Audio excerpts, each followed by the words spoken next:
You're listening to HBCU Corner with the urban sports scene. I'm Wole, and I'm joined with my guy Ray Jeezy. I see you rapping. Yeah, it's cold. It's cold where I'm at. Thankfully, it's AC is working. So I got the hoodie I'm about on. to say, It's gonna be 94 tomorrow. We cool today though, for real. Yeah, like literally, figuratively, bro. We cooling over here. That's why I got the hoodie on. I know people like, why you got the hoodie? It's like 90 degrees outside. That's what it is. I ain't gonna lie, I did have questions about that, but you know what? That's tennis weather though, right? That's old school tennis weather for us. Yeah, bro. I need you to get your rehab back. I don't know what plan you on. Halliburton gonna be back before you, bro. Hey, bro, don't be dirty. Don't be dirty. Like I'm still hooping, so I'm close. I'm starting to move up and down the court a little better. So I'm telling you, it's by the end of mid all the August. heat's gone, then you can. I'm trying to actually, because I'm not as young as I used to be. That heat gonna kill me, bro. All right. You see, I'll be here. Yo, we know you will be here. I know you're ready for me. I can tell. All right. You can also check. Let's knock out some logistics. Make sure you check out our website, which is theurbansportsteam.com. You can also subscribe to our podcast on Spotify, Apple Podcasts, TuneIn, iHeartRadio, and other podcast platforms. Just search the Urban Sports Team. Also, make sure you subscribe to our Urban Sports Team YouTube channel. Don't forget to tweet us at Urban Sports Team. Hit us up on IG and TikTok at Urban Sports Team, and like our Urban Sports Team Facebook page. Also, join our Urban Sports Team Facebook group. Just search Urban Sports Team, sports bloggers, sports podcasters, and sports debates. All right, y'all can tell I'm rocking this UMES hat. So you already know I'm kind of geeked. Y'all see what time it is. Making sure it's lean down. You already know. All right, man. Let's get into our tradition. The pregame. Here's what we have on tap right now. We're gonna have University of Maryland Eastern Shore women's basketball coach Malikah Willis. She'll join us on HBCU Corner. But let's not waste any time, Ray. Let's just bring her right into the building. Sure. What is going on, Coach? Excuse me. What's going on, Coach Willis? What's good? Nothing much. How y'all doing? We good. We glad to have you. We love having Hawk people. That's all. We just love it. Same. Look, good vibes only over here. You already know what time it is. Also, we like to have one of the better coaches out there in women's basketball. So we got you here too. So we got that all going for us. Thank you for having me, y'all. It's always a pleasure. Good vibes. We need winning vibes too, Coach. You know what I'm saying? This home right here for us. So we're a little more invested when we have you and me on the show. Sure. Very invested.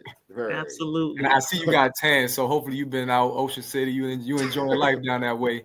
You know what? I really am. The show is treating me well. I actually was at the beach yesterday. After workouts, I got home, walked my dog, then went out to the beach. Came back, walked them again. So, no, I'm loving this life over here. Yeah, I was there on Friday. I cheated a lot, though. I got fudge and fries and stuff, so I got to work it off, man. So hopefully, you eating a little healthier than I do when I'm out that way. Always. Staying on it. That's cool. You ain't exercise or diet, Ray? You don't exercise or diet, Ray? Always. I ran like 3 miles right after. Okay, I was about to say, because you a savage. I'm not going to let it stick. I'm just saying, whenever I come back to the shore, she just said I like to enjoy myself. That's all. And I can see it on her face. I see the shore all over her right now. So that's how is it? Okay, so the transition from being a New Yorker to shore life is all right. It's good for you then. You know what I mean? Good. It's real good for me. I have no complaints. Like I said, I'm going to the beach after work. I don't even wait till the weekends. See, the weekends when the tourists come out, so I can't go out. Yeah, during the week, I'm learning. I bounce out there, bounce back, clear your mind, eat good, like you said, and then everything as well. See, Ray, when I first got to the shore, man, I was looking around like, where are the metro buses at? Like, I was stuck. Where's the train, all that good stuff. Yeah, it's so good. You was just a different breed. You went to everything. Your parents had you conditioned to do well. So you did the right thing. You were looking for transportation to get to school on time. There's nothing wrong with that. But you got to remember, Coach, she played at Iowa, so she's been out in kind of like some rural areas, what we gonna call rural in the past. Absolutely. So I'm used to it. This is home for me. I'm still New York all the way, but and that's funny you said the buses and stuff. I keep some New Yorkers on my team, and they sitting there, they walk into the Royal Farms like it's the bodega. I'm like, no, see, that's what I'm saying. You can't be crossing the street like that over here, So, but they looking for the buses too and all that. I'm serious. Hey, I was looking for the carryouts. I was looking for the carryouts, dude. Like the Chinese carryouts. I was like, dang, we barely had it over there. They It's a barely had little different, you know. It's not the dollar slice of pizza, right, Coach Willis? But you know, speaking of Iowa, your former teammate, we've gotten to know her quite well, Coach D. You know, I went to her introductory press conference at Morgan State, and she had some fun stuff to say about just looking forward to that matchup with you. But how proud are you of both of you to be in this position, to be able to compete now and coach at the D1 level, and just talk about that relationship and what you expect facing her this season, how blessed you are to be competing against your friend like that. No, I'm extremely happy and proud of Nadine for sure. You know, it's more than that. You know, I have a bunch of former teammates that are coaches now, you know, from UCLA to, now Rutgers, but Northwestern, Duke, places, all these places, you know, Iowa's in the building, you know, Coach Stringer's legacy is in the building a lot of places, but Nadine's, you know, not only is she my teammate, she's my classmate. We came in at the same time. She's my best friend at this point. We've known each other 31 years. So it means a lot. We show up for each other and support each other in ways that, you know, only family really can. So I'm extremely happy for her. Competitive wise, I mean, we cut from the same cloth, so it's going to be interesting. We've never really competed against each other since, you know, in a coaching aspect, you know. So, you know, I'm not going to give it too much. It's another game for real, you know. The weird part, I think we start off with them, don't we? I got you. You would know better than us. Yeah, I mean, we were looking at a few different schedule options, but I think one of them was starting off with Morgan State. But again, like I said, it's another game. But I'm super proud of her and excited. You know, this is one of those things that are rare for best friends to be in the same conference. Number one. Another thing is like just, you know, being at home, coaching in your same state or things like that, things you just don't see, you know. So no, I think it's great and really fortunate. And she's right across the bridge now. So we done already touched base. She done came up here. I've been down there. It's great. It's all love. Yeah, see, Wole, when I asked her that question, she said, we probably won't talk when it's time to play, you know, after I beat her. And she kind of laughed as she said that. But then I had to remind her that we eliminated them from the MEAC tournament. So I had to let her know for a minute. I just had to kind of like semi-check it, but she just laughed. She said, "Oh, you know," so that motivated her. Players was there. They heard it. It was all, you know, it's all love in the day. And y'all got that dynamic like me and Wole. You know, you got the light skin, kind of brown skin. He's a little darker. I'm dark skin, bro. We boys and everything, but we got a little rivalry as well. You know, I'm not as competitive as he is, but you know, I like to win too. Yeah, that's good. No, for sure. And, you know, and we're opposites attract. So she gonna give you all that. She likes to talk that talk. I'm gonna sit back and just watch it happen. Yeah. Oh no, so it's the opposite. Like, so Ray's the light skin. He talk a lot. He the light skin who talks a lot. Though. I don't talk as much as I used to. Bro, when you get going, you like, no way, we ain't gonna do that here. We ain't gonna do that here. That's because I win, Coach. You can tell. That's that stuff. See, that's what I'm talking about. Ask him. No, we're not doing it. Hey, Coach, will there be like a slight little like bets though, like a little fun, friendly bet? Not money bets. We ain't get nobody in trouble. No, I mean, it ain't even nothing to really bet on. You know, I'm betting on us all the time. So ain't no friendly bets. We over here. It's Hawk Pride. Love it. You owe me dinner after we beat y'all. Yeah, that type of stuff. That's what I mean. Like, you gonna give me dinner after you get this work. You gonna give me some dinner. we gonna see. We'll see what we can come up with for sure. All right, Coach. We talked about this before we started recording. But how's the off season looking like for you all? Listen, we got 7 new players, 5 returners right now. And it's looking, we filled a lot of voids. I'm happy with our recruiting. I'm happy with the talent that we were able to get. We got better in just about every category. So I'm happy with that. I'm happy with our schedule. I know you mentioned the schedule part. That's going to be coming out soon. You know, we playing we tough with it. I don't really skimp around with the schedule with the non-conference. So we're gonna be with the heavy hitters, top 10 teams in the country, things like that when it is announced. We're in the Big Ten, the SEC, all those A-10 a couple times. So we'll be tested again. Ray. No, my bad. I thought you have a follow up, but Coach, you showing your kind of laid back personality to us right now. You seem chill, but to me, just watching you coach, you're very like direct. You don't sugarcoat anything, and you know this generation how it is. But still, you say what's on your mind. Just how have your players responded? And now this your second year, you bringing in your recruits. How are you molding this team into like your culture and your vision now in year 2? Well, first, I was very fortunate to have the players that I did last year. So that was definitely a blessing for me. Number one, they were older. So they received me a lot better than younger players do. I shocked some younger players, but no, so that was really easy. That was easy. They figured it out real quick, how it's going to go down and things like that. But as far as our new team, we haven't been in the trenches yet. Everything is fun. It's the newlywed stage right now. They're learning. But I tell them all the time, we're in the huddle. I'm like, everything is nice right now.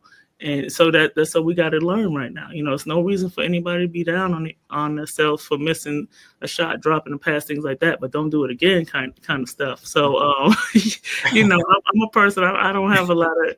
I'm not a very wordy person. So they know when I speak, they listen, and I'm fortunate also to have a great staff around me that knows they pick up on my strengths and weaknesses and things like that, and they build off that as far as the coach, and they know my temperament. But it's always coming from a place of teaching, and I give our players a lot of grace. And to answer that question about the new ones, we're 7 newcomers, 3 freshmen. So I am more patient with them right now. But like I said, we got better. So the grace that I'm willing to give, I don't have to, because they're catching up on right away. Awesome. And I'm sitting there like, wow. I'm excited about their IQ, their awareness, offensively and defensively, and the fact that they're sponges out there. They really want to learn. They want to get in the gym, and they ask questions. So that's something I'm really looking forward to this year. It's just the fact that I'm looking at last year's workouts and things like that and how it progressed, and we're already ahead of that. And I'm almost like, oh man, I need to get in the lab, because come November, we're going to have to think of some new drills, whereas before we were still, trying to perfect them in January. So it's exciting. So, Coach, you spoke of the returning players. Who are some of the returning players that you feel like are going to make that major jump compared from last year? Well, again, 5 returners. Yeah. I think I'm excited about all of them. I mean, they're in all 5 positions, so if they want to start, they can. But the other part is that we brought in competition for them. Our post players are going to be pretty solid for us. I am excited about our guard play. I'm excited to see what Ashanti Lynch and Brianna Barnes brings, because again, our 7 newcomers are 7 guards. So the competition is really hefty in from the 1 through 3. So I am excited to see how they react, and I know they will react well. They've been doing well on the court and from a leadership point of view. So I would definitely say Ashanti and Brianna. Are those those individuals that have impressed you during the workouts the most? Yeah. I mean, I know what they bring. So. Okay. So I am impressed on their off-court stuff. I mean, we challenged all of our returners to come back in a different way. They had 6 weeks off. Whether that was body type, how they came back and their muscle mass was different, and things like that. So that was great. Their eating habits and the way they're showing up on the court as a leadership role. Again, I was kind of spoiled last year with all returners, 10 returners, 7 of them were seniors, and that spoiled me as far as leadership. Now I don't really have that, but I do have the 5 returners. So I told them, they have to step up in that role, and they're doing it for sure. So that's really what's impressing me is the off the court stuff. Awesome. So what about the newbies? Which one excites you the most? Like you want to see, like, all right, your workout's been you've been killing it. Like I want to see you out there. Like I want to see you out there with the fire. Listen, y'all know what the deficiency was, my point guard spot and my shooters. So anytime somebody hits a 3, which is often now, I'm out there. I want to see you out there. Okay. We out here making, dropping dimes and making the right read on that point guard spot. I want to see you out there. So I'm really excited about all my guards, all my newcomers. I really am. I mean, I'm not even trying to be politically correct with it. They are exciting me because they literally, when you talk about filling the void, they did it. Our staff did that, and they're out here and they're making the right reads and they're hitting open shots, and we needed that bad. Yeah, well, you beat me to my next question because that's what I was going to ask. At the end of the season, at that press conference, MEAC tournament, right after, of course, you guys lost in that what was that, semifinals, I guess. Yeah. You said that's what you wanted to address this off season. So, just I guess walk us through that process of recruiting the point guard position and making sure that you added shooting to your roster. Well, it was when I sat down with our staff and we talked about who we were going to bring in, regardless of this is before March. It was in November and maybe October before signing period, but it was important to us to bring in winners. I wanted to bring players in that played at a higher level, whether it's in state championships or AAU national championships, things like that, because they have to understand that when the way I coach is there's expectations, and the standards. So I don't. The question of why do I have expectations? I don't have time for that question. I want them to understand that okay, that I'm messing up, or this is what was supposed to happen. So it was important that we recruit a different kind of way and not just get better talent wise, but we had to get better mentally with our recruiting process and make sure that everybody wanted the same thing and was looking for the same goal, or at least is used to the same goal, which is operating at a high level. So that's what we went into it with. And again, we knew that we had to go for the point guard spot. We had to go for some shooters, and trust me, all 7 of our guards could play point guard, and all 7 of them could definitely shoot. So that's just how we went with it. But again, they're winners. They're competitive. And that's how we finished that process with them. And I'm glad they gave us a shot, and we're gonna see what happens. Real quick, Wole, my bad. I just had a follow-up because, whenever you recruit and you put a team together, you develop goals. You don't have to share all your goals, but for us as alum, getting that win at Coppin was a big deal. I'm not sure that was on your radar, something that hadn't been done in quite some time. So hopefully, as you continue to progress with your roster and your team, you hit those goals, and also you can right some wrongs from some past teams that weren't able to get certain things done, like in the MEAC tournament, trying to get to the championship game, stuff like that. I'm hoping that this group, based on what you're telling me, will be able to do that, and I'm sure that you're confident with the shooting that you had, the point guard play, that you guys can get the job done in terms of just taking those strides and making those next steps. Yeah, getting to that championship game is always the goal for sure. The thing that it's a thin line because although we want to get better offensively, and smarter offensively, we still were top defensively, and I didn't want to lose out on that. Right. So that's another important factor. I don't want to, compromise our wins just to go score 80 points. And then lose 81-80. We still got to hold people below a certain number in a game. We still gonna have to try and out rebound them. Losing Mahogany and Sonera was a big hit because those you put them in, they're gonna go rebound. So as much as I want our guards to hit shots and make the right decisions, they also going to have to defend and they have to rebound also, because we don't have that safety net with certain players that we lost last year. Yeah, them turnovers. Oh my gosh. The Arizona State game, you rolled out on me. I was trying to interview them, like she on the bus. I was like, 32 turnovers cannot happen no more. And I know you and lose by 7. And lose by 7, you know? But it can't happen. It cannot. So yeah, that kind of stuff. I saw a lot last year, and it was great for my first year. And again, with all of that, we still finished 3rd in the conference. So it's a lot of hope, you know.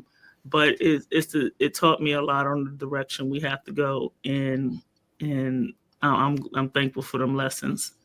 Would you say your biggest challenge? That's a good point. I didn't even think about that, and that's totally true. Like, do you think your biggest challenge will be like from, you know, trying to get your kids from, all right, we out here, we need to score some baskets, so to make sure they have that same intensity on defense? Will that be your biggest challenge? Because that is tough when you know these kids, yeah.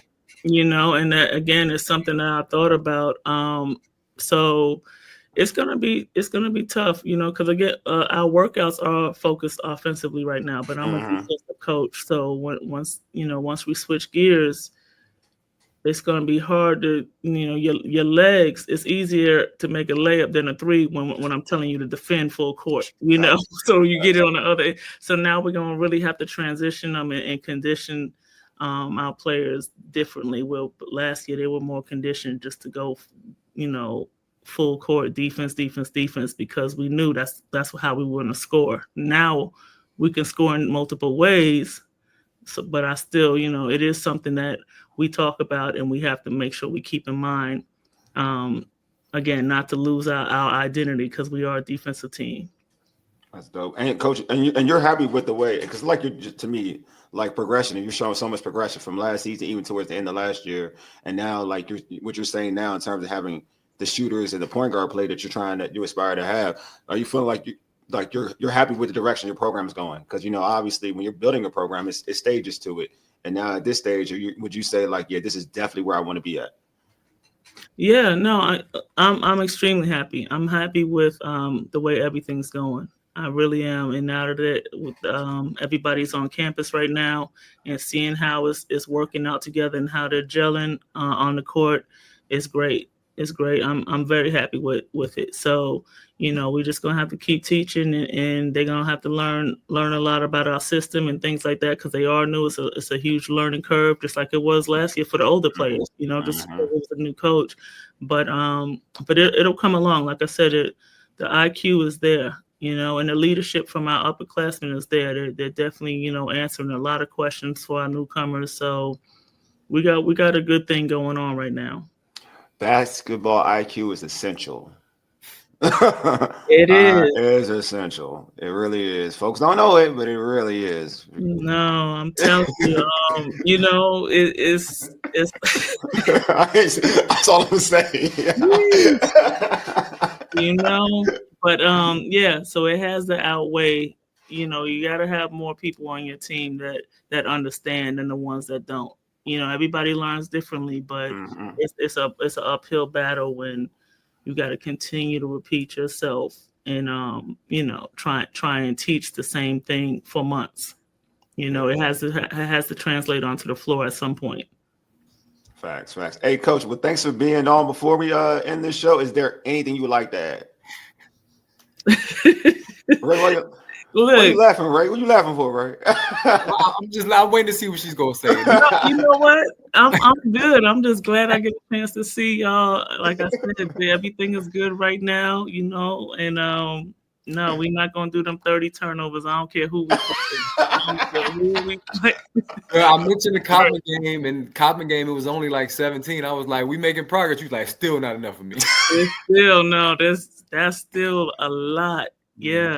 You know, and the way we were doing it is just we just giving people the ball, and they got so tired of me telling them that. But you know, it's something that again is another focal point for us. But we're gonna be all right with that. But it's gonna be a big difference from last year, and you know, we relied on our post a lot last year.